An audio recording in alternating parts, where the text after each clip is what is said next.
का जो मेरा टॉपिक यूजुअली आ रहा है वो आ रहा है रिलेटिव वेलोसिटी। बड़ा इंपॉर्टेंट टॉपिक है रिलेटिव वेलोसिटी। ठीक है, दो ऑब्जेक्ट्स के बीच में रिलेटिव वेलोसिटी के टॉपिक, इसके ऊपर आप ये सोच लो टीचर्स बहुत पसंद करते हैं इसके ऊपर न्यूमेरिकल्स डालना, रिलेटिव वेलोसिटी के टॉपिक के ऊपर। अब रिलेटिव वेलोसिटी होता क्या, ठीक है, अब ये सोच लो रिलेटिव वेलोसिटी हो गया, रिलेटिव वेलोसिटी, वेलोसिटी की जगह चाहे एक्सेलरेशन लिख लो, एक्सेलरेशन की जगह चाहे डिस्प्लेसमेंट लिख दो, डिस्टेंस भी लिख सकते हो।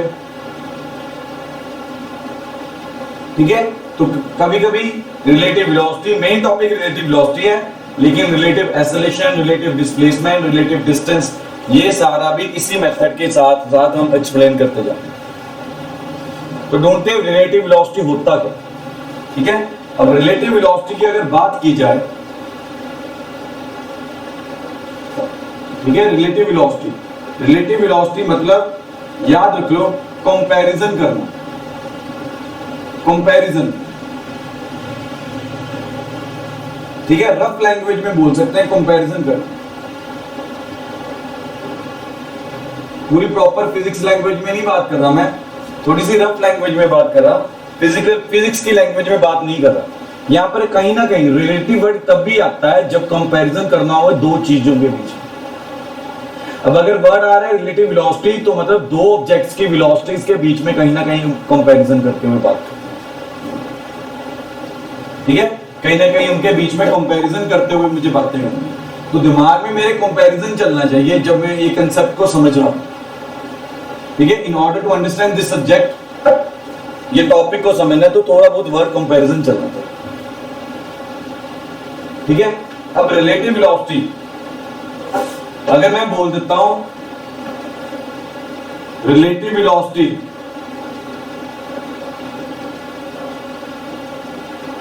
Of A with respect to B, तो उसे रिप्रेजेंट कैसे करते हैं, वी ए बी, उसे रिप्रेजेंट कैसे करते हैं, V A minus B, sorry V A B. और ये फॉर्मूला मेरा बहुत प्यारा सा नन्ना सा फॉर्मूला निकल के आता है, वी ए माइनस वी। ठीक है, तो relative velocity of A with respect to B को रिप्रेजेंट करते हैं वी ए बी वेक्टर के साथ। अब इस फॉर्मूले को अगर एक्सटेंड करोगे तो वो बन जाता है V A vector minus V B vector, V A vector minus V B vector.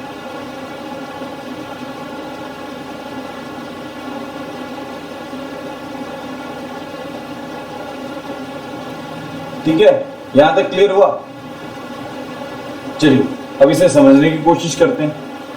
अब अगर इस फॉर्मूले को समझना है तो हमें किसके ऊपर जाना पड़ेगा, फ्रेम ऑफ रेफरेंस के ऊपर जाना।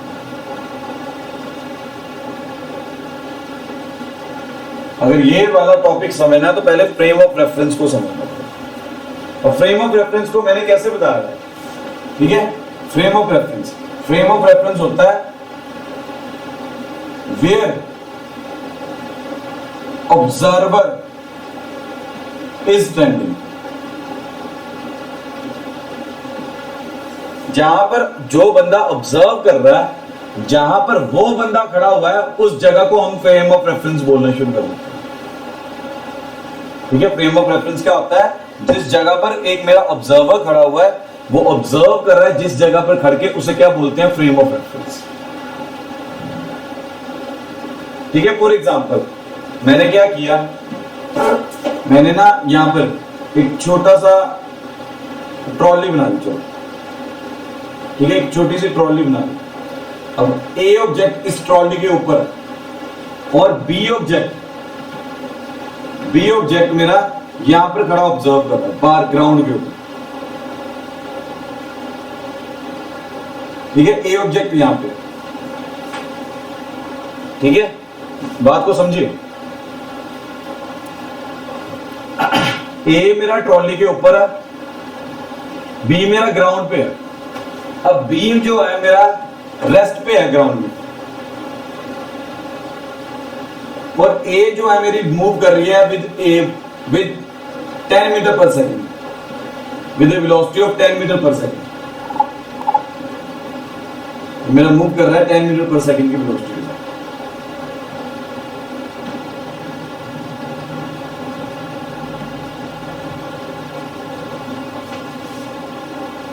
ठीक है, ध्यान से समझिएगा। फ्रेम ऑफ रेफरेंस क्या है? Where the observer is standing. और मैंने बी मान लिया कि मेरा ऑब्जर्वर है, तो मेरा फ्रेम ऑफ रेफरेंस क्या हो गया? ग्राउंड। ऑब्जर्वर कहां पर खड़ा हुआ है? ग्राउंड के ऊपर खड़ा हुआ है। अगर ऑब्जर्वर ग्राउंड के ऊपर खड़ा हुआ है तो मेरा फ्रेम ऑफ रेफरेंस क्या आ गया? ये वाला एरिया निकल के आ गया जहां पर बी खड़ा हुआ। अब वो ऑब्जर्व क्या कर रहा है कि एक बंदा है जो ट्रॉली में बैठा होता है, 10 मीटर पर सेकंड की स्पीड के साथ मूव कर रही है। 10 मीटर पर सेकंड की स्पीड के साथ वो क्या कर रही है? मूव कर रही है। यार आप खुद सोच के बताओ, ठीक है, बी को क्या लगेगा? बी को कैसा लगेगा ए का मोशन? थोड़ा ऑब्जर्वेशन सोच के बताओ डेली लाइफ की। अगम कैसा लगेगा बी को?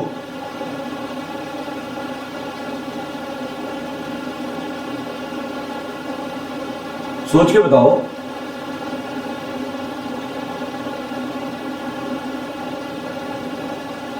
मैं बताता हूं, तब मैं क्या करने वाला हूं,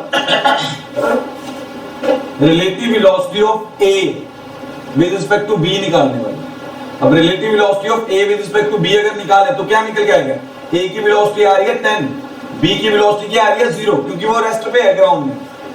तो वो 10 मीटर पर सेकंड की स्पीड के साथ जा रहा है। तो रिलेटिव वेलोसिटी के अंदर, ये वाली चीज के अंदर, इस फॉर्मूले के अंदर मैंने वैल्यू पुट कर दी।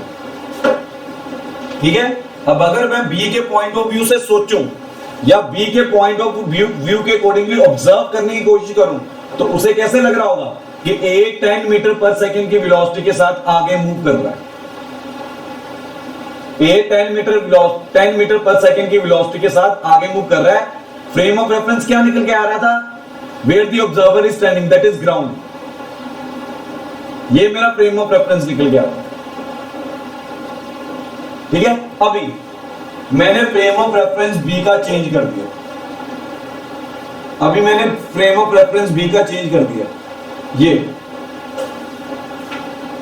सेकंड केस क्या निकल के आया? अब बी ग्राउंड पे नहीं है। ठीक है, दिस टाइम बी ग्राउंड पे नहीं है। B is also moving along with A in the trolley. B भी ए के साथ ही मूव कर रहा है। अब बी, मैंने क्या बोला था? फ्रेम ऑफ रेफरेंस क्या होता है? Where the observer is standing. अब मेरा फ्रेम ऑफ रेफरेंस ग्राउंड भी है, ट्रॉली बन गया। दिस टाइम मेरा फ्रेम ऑफ रेफरेंस क्या बन के निकल के आ रहा है? ये वाली ट्रॉली, और बी मेरा ट्रॉली के बीच में है। ठीक है, इस बात को ध्यान में रखिएगा। ठीक है, अब फ्रेम ऑफ रेफरेंस अगर ध्यान दें, इन दिस केस, ठीक है, यहां पर बनाता हूं, इस वाले केस के अंदर अगर ट्रॉली मूव कर रही है 10 मीटर पर सेकंड की स्पीड के साथ, तो it means velocity of B, वो भी क्या आएगी? 10 metre per second. Velocity of ए भी क्या निकल के आएगी? 10 मीटर पर सेकंड। दोनों की स्पीड सेम आ रही है। और तो अगर मेरे को रिलेटिव वेलोसिटी निकालनी हो,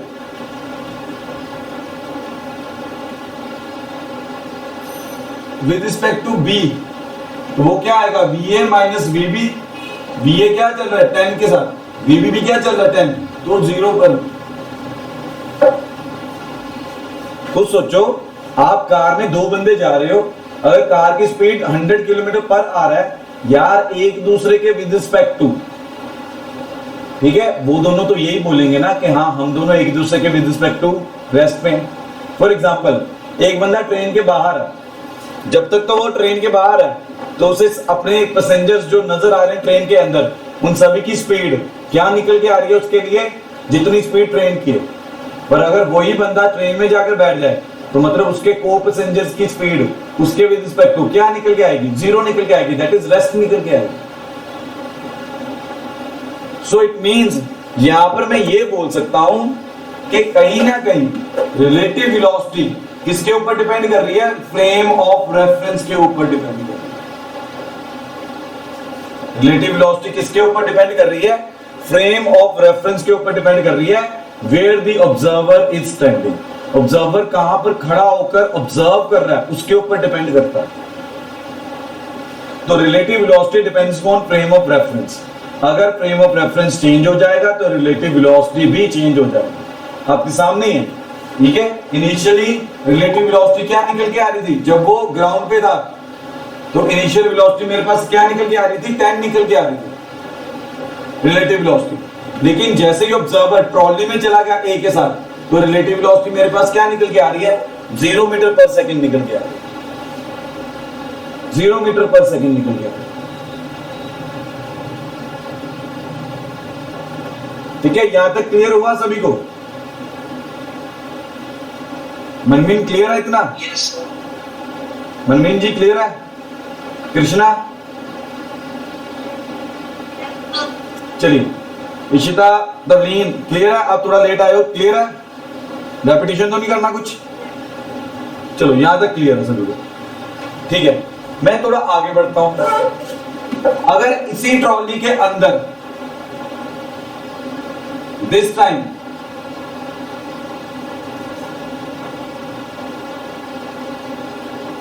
वेलोसिटी के बजाय मैं एक्सेलरेशन की बात कर देता हूं कि ये 1 मीटर पर सेकंड स्क्वायर की एक्सेलरेशन के साथ आगे मूव करेंगे, ठीक है। तो सेम कंसेप्ट है, तो क्या करोगे? Relative velocity, relative acceleration sorry of A with respect to B, वो क्या बन जाएगा? 1 मतलब v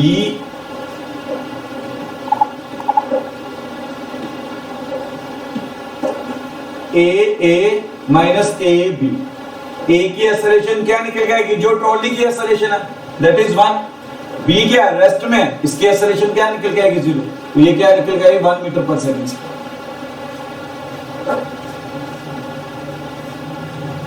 ये क्या निकल के आ जाएगी? 1 मीटर पर सेकंड। इसी तरह से अगर बी अब ट्रॉली के बीच में निकल के आ गया, ठीक है। अब अगर रिलेटिव एक्सेलरेशन निकाल रहा हूं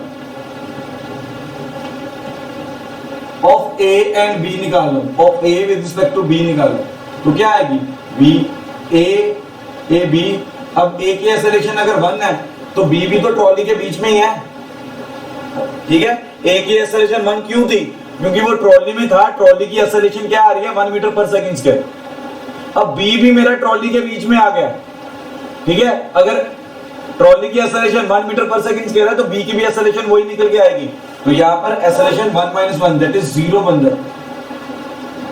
अगेन एक्सेलरेशन भी किसके ऊपर डिपेंड कर रही है? फ्रेम ऑफ रेफरेंस के ऊपर। Acceleration is also depending upon the frame of reference. Frame of reference के ऊपर डिपेंड कर रही है कि यार बंदा जो ऑब्जर्व कर रहा है वो किस जगह पे खड़ के ऑब्जर्व कर रहा है। ग्राउंड पे खड़ के ऑब्जर्व कर रहा है तो रिलेटिव एक्सेलरेशन कुछ और है। अगर उसके साथ ट्रॉली में ऑब्जर्व कर रहा है तो रिलेटिव एक्सेलरेशन कुछ और है, ठीक है ना। इसी तरह से डिस्प्लेसमेंट पे आते हैं। डिस्प्लेसमेंट सिमिलरली सेम केस, ठीक है। पहले बी के रिस्पेक्ट, अगर ये ट्रॉली ने डिस्प्लेसमेंट की है 2 मीटर की, तो क्या निकल के आएगी? Displacement of A with respect to B, ठीक है। वो क्या निकल के आ जाएगी? बी के विद रिस्पेक्ट टू देखना, तो वो निकल के आएगी displacement of A minus displacement of B, that is इसकी डिस्प्लेसमेंट आ रही है 2। अब जो ट्रॉली डिस्प्लेसमेंट करेगी वही करेगी। अब बी तो रेस्ट पे है, बी की डिस्प्लेसमेंट ही 0 निकल के आ रही है, तो 2 मीटर आ जाए, ठीक है ना। तो फ्रेम ऑफ रेफरेंस यहां पर क्या है? ग्राउंड है। बी कहां से करके ऑब्जर्व कर रहा है? ग्राउंड से करके डिस्प्लेसमेंट ऑब्जर्व करने की कोशिश कर रहा है ए की। अब अगला केस, जब बी ट्रॉली के बीच में जाके ऑब्जर्व कर रहा है। अब जब ट्रॉली में ऑब्जर्व कर रहा है तो यहां पर वर्ड लिख लो रिलेटिव, तो यहां पर रिलेटिव डिस्प्लेसमेंट अब ये देखो, अगर ट्रॉली की डिस्प्लेसमेंट ए है 2 मीटर पर सेकेंड है तो ए की डिस्प्लेसमेंट भी 2 मीटर होगी, बी भी ट्रॉली के बीच में ही है, ठीक है, तो बी की डिस्प्लेसमेंट भी 2 मीटर ही होगी। अब आप कार में ट्रेवल कर रहे हो, अगर कार का ओडोमीटर आपको एक सर्टेन डिस्टेंस बता रहा है या डिस्प्लेसमेंट बता रहा है, डिस्टेंस बताता हो, ठीक है, अगर वो 1 किलोमीटर का डिस्टेंस बता रहा है, अगर कार ने 1 किलोमीटर का डिस्टेंस ट्रेवल किया, आप कार के अंदर हो तो आपका भी तो डिस्टेंस 1 किलोमीटर का ही होगा। तो यहां पे इस केस में relative displacement of A with respect to B क्या निकल के आएगा, S A minus S B, दोनों ने -2 वेलोसिटी डिस्प्लेसमेंट किया तो 0 निकल के आएगा। अगेन डिस्टेंस हो गया या डिस्प्लेसमेंट, ये किसके ऊपर डिपेंड कर रहा है, फ्रेम ऑफ रेफरेंस के ऊपर।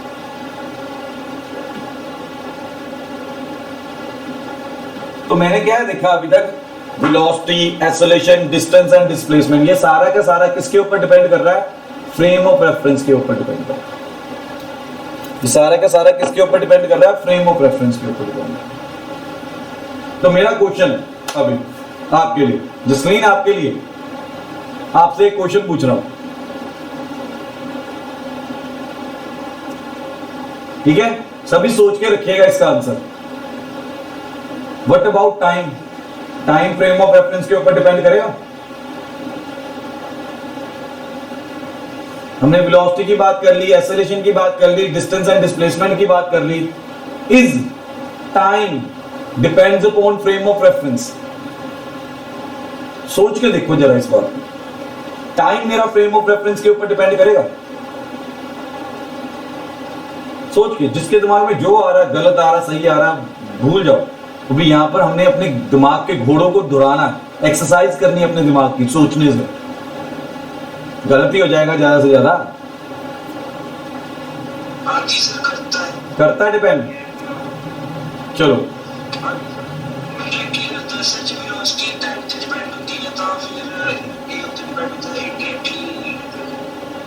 चलो, अगम कह रहा है कि टाइम डिपेंड करता है फ्रेम ऑफ रेफरेंस के ऊपर। और कोई बच्चा?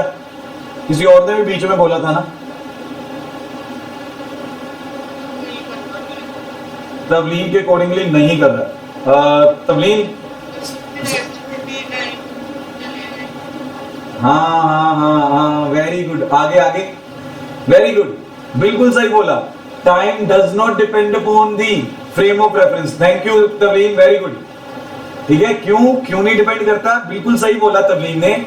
यार कोई बंदा ग्राउंड, नहीं, बात सुनो, अगर कोई बंदा ग्राउंड पे खड़कर ऑब्जर्व कर रहा है ट्रॉली को, यार उसके लिए उसकी घड़ी में भी टाइम सेम निकल के आएगा। ट्रॉली में एक ही घड़ी के ऊपर भी टाइम सेम ही निकल के आएगा। अच्छा, अगर वही बंदा ट्रॉली के बीच में जाके टाइम को ऑब्जर्व करना शुरू करे, अरे यार अगर ग्राउंड पे अगर घड़ी नहीं रुक रही तो ट्रॉली में जाकर भी तो घड़ी की नहीं रुकने वाली ना, टाइम में कोई चेंज तो नहीं निकल के आने वाला। ठीक है ना? अब एक बंदा, मैं सिंपल सी बात बोल रहा हूं आपको, ठीक है, एक बंदा अर्थ के ऊपर रह के अर्थ के मोशन को स्टडी करने की कोशिश कर रहा है, एक बंदा मून के ऊपर जाके अर्थ के मोशन को स्टडी करने की कोशिश कर रहा है। यार टाइम थोड़ा ना चेंज हो जाएगा। अर्थ के ऊपर भी घड़ी की सुइयां वैसे ही घूमेंगी, टाइम वैसे ही चलेगा, मून के ऊपर भी टाइम वैसे ही चलने वाला। Timing are not going to stop. तो time is independent of frame of reference. तवलीग की बात के ऊपर ध्यान दो, time is independent of frame of reference. यहां पर आपके बीच में तवलीग ने बहुत सिंपल लैंग्वेज में बिल्कुल एग्जैक्ट आंसर दे दिया। उसने कहती कि time is not going to stop. Time कभी रुकता है? अभी भी मैं बोल रहा हूं तो टाइम बढ़ता जा रहा, रुक तो थोड़ा ना रहा। ठीक है, time is not going to stop. ठीक है, so person standing on the ground and person sitting in the trolley will observe same time in their watches. So time frame of reference के ऊपर डिपेंड नहीं करता, ठीक है। वही person ground से अगर ट्रॉली में आ गया, दोनों पर्सन ट्रॉली में हो जाएंगे, तब भी टाइम तो सेम ही रहेगा, तब भी टाइम तो सेम ही रहेगा। इसके एक और एग्जांपल देता हूं, ठीक है। हमने क्या किया, एक टूर निकाला और मेरे पेरेंट्स घर पे हैं, ठीक है। जैसे ही मैं अपनी डेस्टिनेशन पे पहुंचा तो मैंने उन्हें कॉल करके बताया कि यार मुझे 2 घंटे लगे हैं पहुंचने में, ठीक है। उन्होंने भी अपनी घड़ी में ऑब्जर्वेशन की, हाँ यार इसे 2 ही घंटे लगे। वो घर पे बैठ के टाइम को ऑब्जर्व कर रहे हैं। मेरी डेस्टिनेशन पर पहुंचने, मतलब मैं ट्रैवलिंग करते हुए जा रहा था, तब भी टाइम में 2 घंटे ही था। वो रेस्ट में बैठे हैं, तब भी टाइम 2 घंटे। अगली बार उन्हें मैं अपने साथ लेके चला गया, फिर से 2 घंटे लगे। जब वो मेरे साथ ट्रैवल कर रहे थे तब भी उनकी घड़ी में 2 घंटे ही लगे हैं। So time does not depend on the frame of reference, ठीक है। Time does not depend upon the frame of reference, whereas अगर बाकियों की बात की जाए, रिलेटिव वेलोसिटी की बात की जाए, तो वो फ्रेम ऑफ रेफरेंस के ऊपर डिपेंड करता है।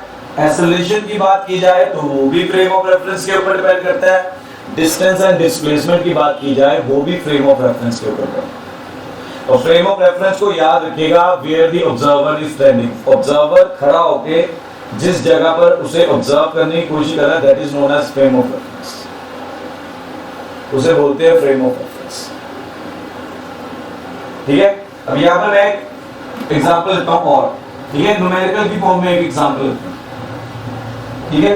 अब A is moving in the forward direction, ये वाली डायरेक्शन में मान के चलो forward with the speed of 10 metre per second, whereas B is also moving in the forward direction with the speed of 5 metre per second, चलो 15 metre per second, ठीक है।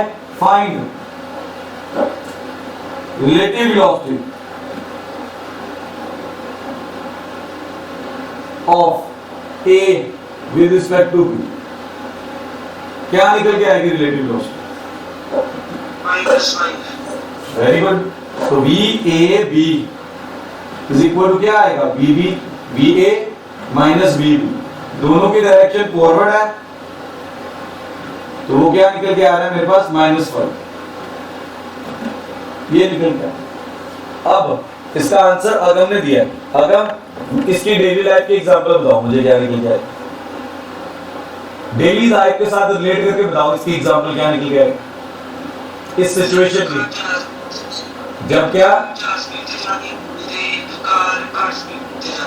Okay, when car moving ahead, जो car पहले से आगे है, that is A, वो अगर 10 मीटर पर सेकंड की स्पीड पे जा रही है, कार B पीछे जा रही है, ठीक है। वो अगर 15 मीटर पर सेकंड की स्पीड पे जा रही है, तो दोनों के बीच में डिस्टेंस क्या होता जा रहा है, कम, ठीक है। दोनों के बीच में डिस्टेंस क्या होता जा रहा है, कम। सपोज करिए A यहाँ पे है, B यहाँ पे है, ठीक है। A पहले से जा रहे हैं, B पीछे है, तो इनके बीच में जो एक गैप निकल के आ रहा है ना, डिस्टेंस निकल के आ रहा है, ये वाला ब्लैक कलर के साथ शो कर रहा है, ये डिस्टेंस, ये क्या होता जा रहा है, डिक्रीज होता जा रहा है। क्या होता जा रहा है, डिक्रीज। पंजाबी में समझाता हूं मैं ना, रेस नाल दी सोची किसी दे नाल, वो पर्सन ऑलरेडी मेरे तो जेड़ा हैगा वा इज मूविंग आ, ठीक है। मैं दोनों देखिया, पहले ही मेरे तो अगे है, मेरे दिमाग में आ गया, मैं I want to overtake him, और उन्होंने ओवरटेक करना से मैं की किया, अपने बाइक की स्पीड इंक्रीज करके, ठीक है। जेता मैं ऐदा ऑब्जर्व करांगा कि मेरे ते उनदी विच का डिस्टेंस डिक्रीज हो रहा है, तो इट मींस मैं उन्हें कभी ना कभी आफ्टर सर्टेन टाइम मैं उन्हें की कर दूंगा, ओवरटेक कर लूंगा। बट जे मेरा ते उनका डिस्टेंस इंक्रीज कर लग गया, तो इट मींस मैं उन्हें कभी ओवरटेक नहीं कर पाऊंगा, और कभी ना कभी जेड़ा हैगा बिल तो बहुत अगे निकल जाएगा, ठीक है। सिचुएशंस नु ऑब्जर्व करो, ठीक है। अच्छा, जे दा मैं बीटी ग्राफ प्लॉट करना इससे कहां, draw the BT graph for the previous problem, तो वो क्या निकल के आएगा? इसका अगर वीटी ग्राफ प्लॉट करने के लिए बोल दो तो क्या निकल के आएगा?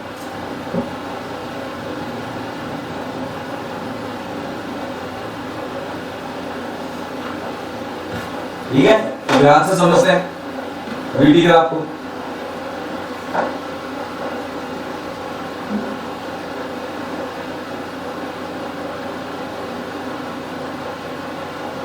ये मैंने वीटी ग्राफ प्लॉट करने लगा हूं। एक ही ग्राफ के अंदर दोनों को प्लॉट करना है हमें। एक ही ग्राफ के अंदर मैंने दोनों को प्लॉट करना है, ठीक है। वीटी ग्राफ नहीं, इसका एसटी ग्राफ प्लॉट कर, इसका वीटी ग्राफ नहीं, अभी एसटी ग्राफ प्लॉट करते हैं, बाद में वीटी करेंगे, ठीक है। तो ए ऑलरेडी मुझसे आगे है, ठीक है। तो ये वाली स्लोप जो रिप्रेजेंट करेगी वी ए की वेलोसिटी को रिप्रेजेंट, मैंने क्या बोला था? A is already ahead of me, A मुझसे थोड़ा सा पहले ही आ गया है, तो इट मींस उनके मेरे और उसके बीच में कुछ ना कुछ तो डिस्टेंस है। ए अगर यहां पर है, बी यहां पर है, तो इनके बीच में कुछ ना कुछ तो डिस्टेंस है। तो ये वाला पोर्शन, ये वाला पोर्शन ये डिस्टेंस को रिप्रेजेंट कर, ये वाला पोर्शन ये डिस्टेंस को रिप्रेजेंट कर। अब मैं चाहता हूं ये डिस्टेंस डिक्रीज हो, डिक्रीज करने के लिए, ठीक है, कहीं ना कहीं जो मेरे नीचे वाले वेलोसिटी निकल के आ रही वी बी की वेलोसिटी, तो कहीं ना कहीं वो से यहां पर आके क्या करेगा? ओवर। ये रिप्रेजेंट कर रहा है relative velocity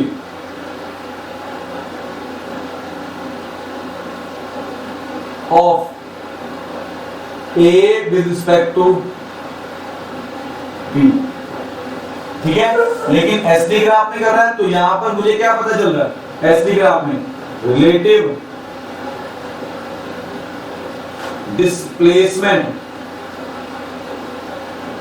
of A with respect to B भी मिल, और अगर ये यहां पर आके मीट कर रहे हैं, ठीक है, तो इसके बाद ये से क्या कर देगा? ओवरटेक कर देगा। जिस पॉइंट पे जाकर ये मीट किए, तो it means A and B वहां पर क्या हो जाएंगे? इक्वल हो जाएंगे। डिस्टेंस उनका क्या हो जाएगा? सेम हो जाएगा। डिस्टेंस मतलब रिलेटिव डिस्टेंस जीरो हो जाएगा, ठीक है।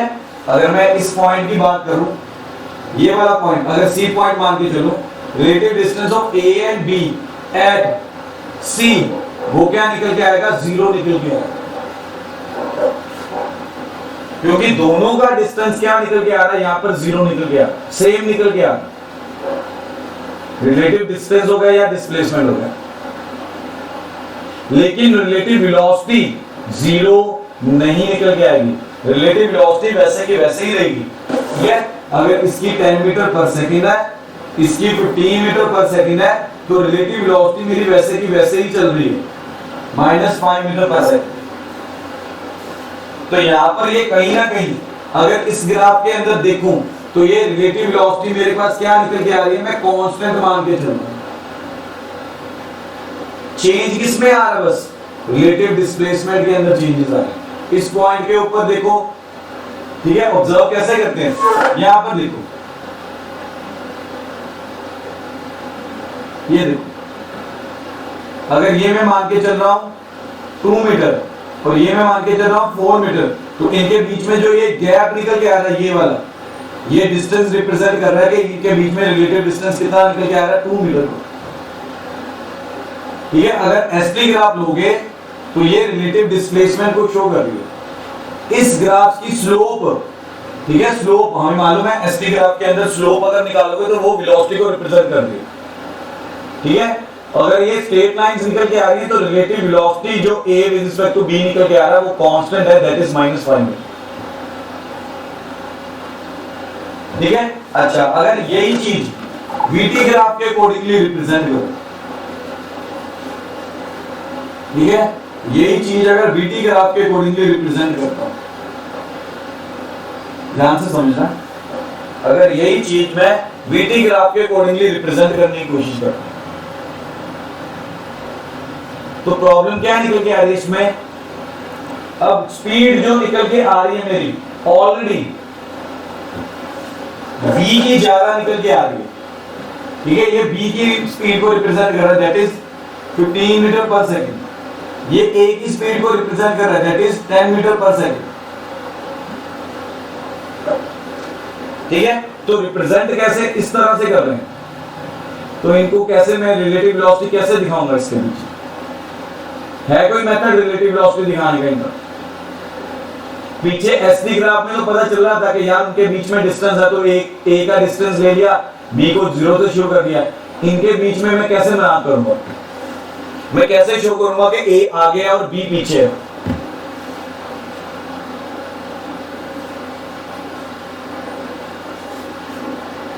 तो आ रही है ना इसके बीच में प्रॉब्लम। तो यहां पर मैं VT ग्राफ के बीच में रिलेटिव वेलोसिटी अभी प्लॉट नहीं करूंगा, हम प्लॉट नहीं कर पा रहे। तो जब भी रिलेटिव वेलोसिटी की सिचुएशंस निकल के आएंगी, वो हमेशा किसके लिए निकल के आएंगी? एसटी ग्राफ के लिए ही निकल के आएंगी। वो हमेशा किसके लिए निकल के आएंगी? एसटी ग्राफ के बीच में ही निकल के आएंगी, ठीक है। हाँ, अगर बात करें बिना ए और बी की वेलोसिटी को प्लॉट किए, मुझे सीधी अगर रिलेटिव वेलोसिटी प्लॉट करनी है, तो एक सिंगल लाइन के साथ मैं रिप्रेजेंट जरूर कर सकता हूं, ठीक है।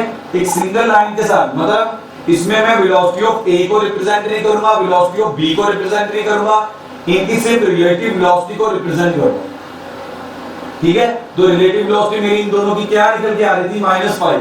तो यहां पर शो कर दूं। अब यहां पर ये लाइन रिलेटिव वेलोसिटी को रिप्रेजेंट कर रही है,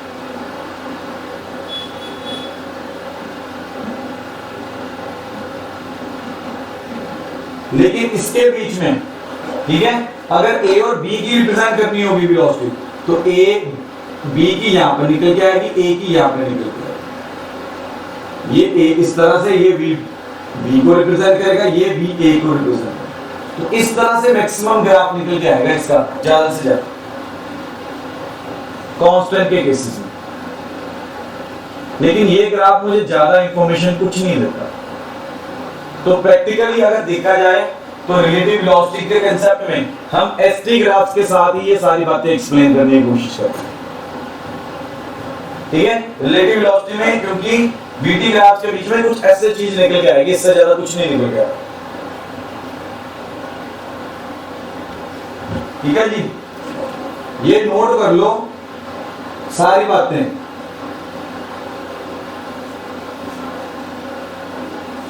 ठीक है। अब मैं थोड़े केसेस डिस्कस करता हूं। केस 1, अगर बोथ A and B are moving in same direction, तो रिलेटिव वेलोसिटी कैसे निकल के आ रही है?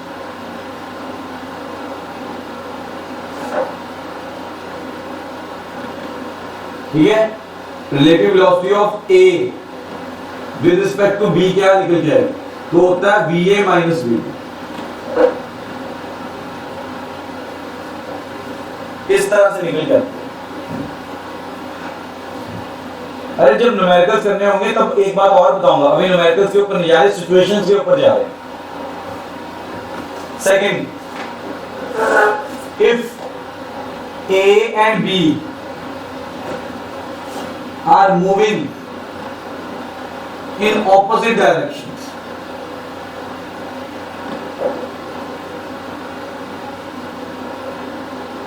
अब ऑपोजिट डायरेक्शंस है तो यहां पर सिचुएशन ऐसे निकल के आ सकती है, अगर A इस डायरेक्शन में जा रहा है एंड B इस डायरेक्शन में जा रहा है, ठीक है। तो A की वेलोसिटी को हमने पॉजिटिव कंसीडर कर लिया, B की वेलोसिटी को नेगेटिव। अब ये जो मैं पॉजिटिव नेगेटिव कंसीडर कर रहा हूं ना, ये मेरी विश है। कोई एक साइड को मैं पॉजिटिव कंसीडर करूंगा, दूसरी साइड को नेगेटिव। अब ये ध्यान में कैसे रखते हैं हम? बेसिकली हम ये कोऑर्डिनेट ज्योमेट्री के अकॉर्डिंगली चलते हैं, we move according to the coordinate geometry. अब मुझे मालूम है कोऑर्डिनेट ज्योमेट्री में लेफ्ट हैंड साइड नेगेटिव निकल के आती है, राइट हैंड साइड पॉजिटिव, तो उस अकॉर्डिंगली मूव करना।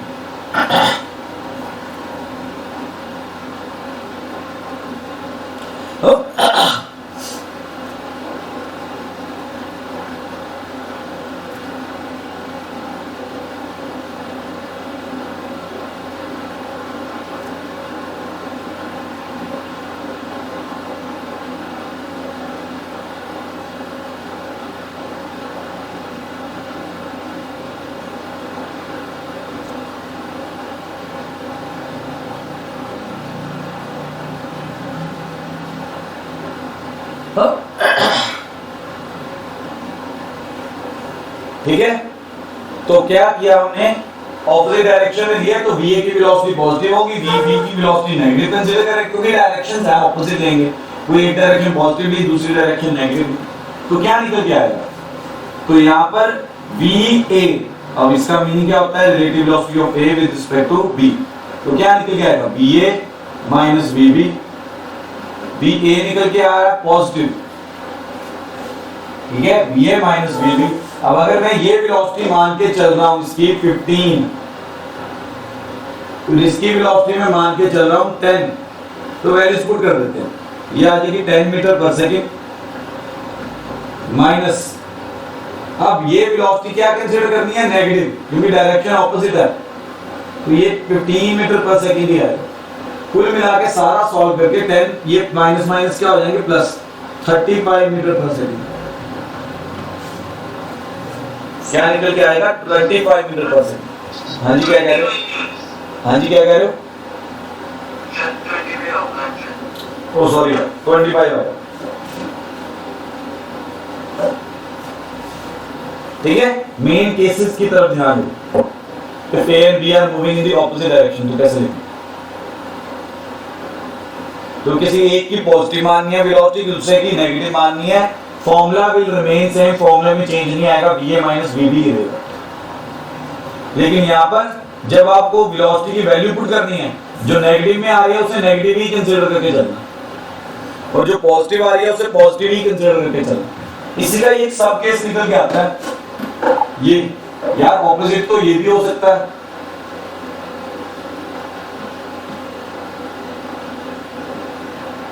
ये भी तो ऑपोजिट डायरेक्शन को ही बता रहे हैं, ये भी तो, ये सिचुएशन भी तो ऑपोजिट डायरेक्शन का केस है। और अगर VA मेरे पास निकल के आ रहा है 10 मीटर पर सेकंड, VB मेरे पास निकल के आ रहा है 15 मीटर पर सेकंड, तो VAB क्या निकले दिस टाइम, अब ये देखिए ये इस डायरेक्शन में जा रहा है, मैंने क्या बोला था, ये वाली डायरेक्शन हम नेगेटिव कंसीडर करते हैं और ये वाली डायरेक्शन हम पॉजिटिव कंसीडर करते हैं, तो मैं क्या करने वाला हूँ, यहाँ पर -10, ये क्या बनेगा VA माइनस VB, ये क्या बना -10 माइनस 15 माइनस 25 भी निकल गया। तो मैग्नीट्यूड दोनों केसेस में, दैट इज मैग्नीट्यूड का मतलब होता है speed, is same in both the cases, दोनों एक जैसे निकल गया, बट डायरेक्शन का फर्क है, इसलिए एक अगर मतलब यहाँ पर हमें देख के ही पता चल जाता है, अगर माइनस का साइन आ रहा है तो मतलब वो एक दूसरे की तरफ जा रही है, अगर पॉजिटिव का साइन आ रहा है मतलब यहाँ पर डायरेक्शंस की बड़ी ध्यान रखनी है। अगर तो आपको ऑपोजिट का केस आ रहा है, velocities are both the objects are moving in the opposite case, अगर तो आंसर पॉजिटिव में निकल के आ रहा है, they are moving away from each other, अगर नेगेटिव में आंसर निकल के आ रहा है, they are moving towards each other, सीधी सी बात, ठीक है। If the relative velocity VAB is positive, moving away from each other,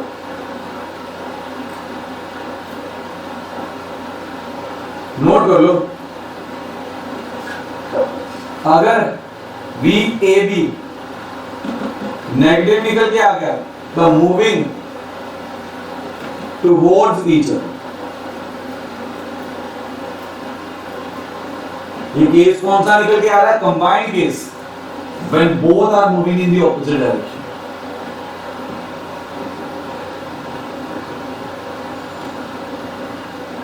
Moving in opposite direction.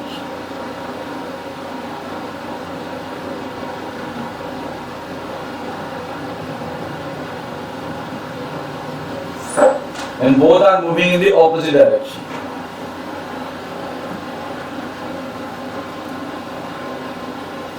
ठीक है, दो केसेस निकल के आ रहे हैं, एक में पॉजिटिव आएगी रिलेटिव वेलोसिटी, एक में नेगेटिव। पॉजिटिव का मतलब है moving away from each other, negative का मतलब है moving towards each other, moving towards each other.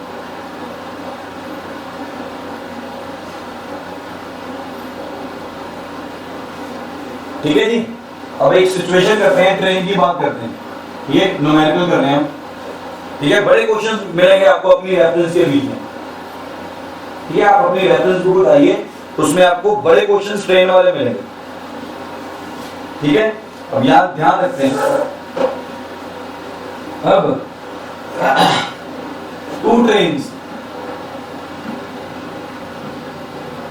Are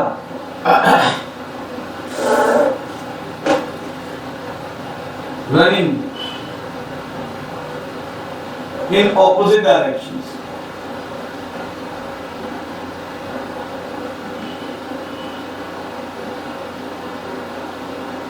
With velocities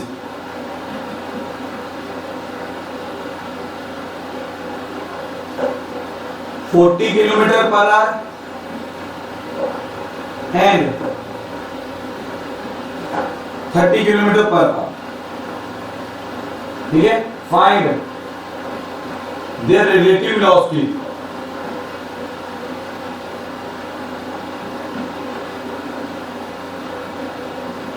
when they cross each other.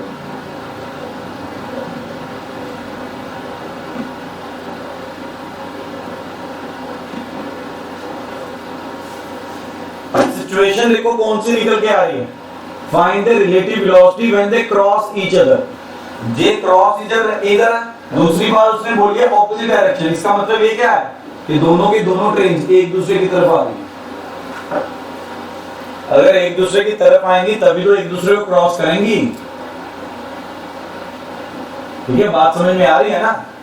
ठीक है, मींस उनके बीच में ये जो डिस्टेंस निकल के आ रहा है, उनके बीच में ये वाला जो डिस्टेंस निकल के आ रहा है, ये एस, ये क्या कर रहा है, डिक्रीज करता जा रहा है। ये क्या कर रहा है, डिक्रीज। अगर डिक्रीज कर रहा है तो it means they are moving towards each other. तो रिलेटिव वेलोसिटी हमारी क्या निकल के आएगी, या नेगेटिव आ जाएगी या पॉजिटिव, ये विद रिस्पेक्ट डिपेंड करता है।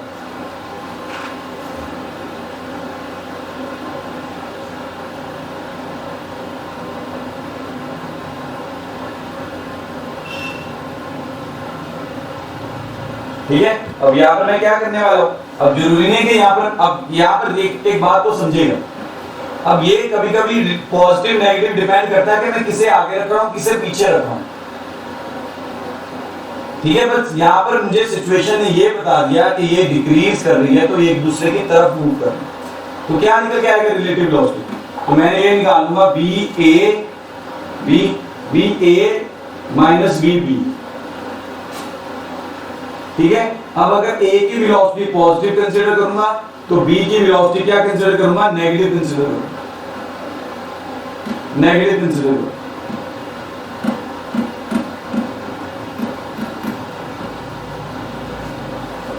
ये क्या कंसीडर करूंगा, नेगेटिव कंसीडर करूंगा। ठीक है, इसे मान लिया ए, ये पॉजिटिव कंसीडर करूंगा, इसे मान लिया बी, इसे नेगेटिव कंसीडर करूंगा। ठीक है, तो क्या निकल के आएगा, ये -32 होगा।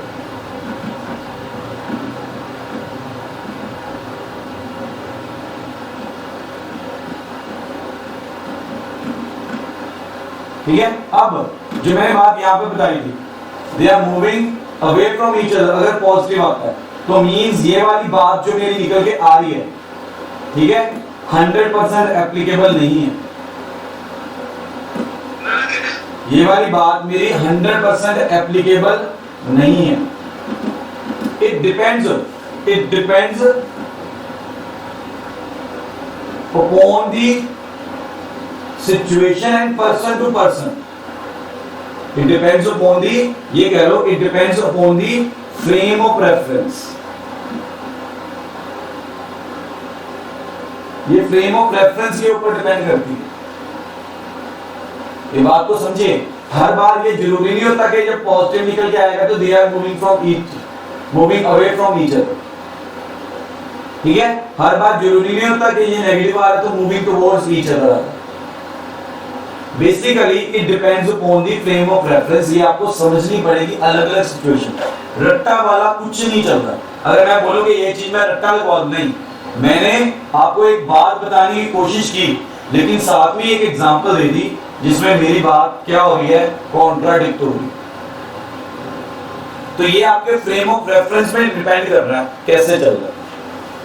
ठीक है, यहाँ पर मैंने पीछे जो मैंने नेगेटिव पॉजिटिव बताया था उसका फ्रेम ऑफ रेफरेंस कुछ और था, ये कुछ और निकल गया। या फिर ये कह सकते हैं it depends also on the magnitude of velocity.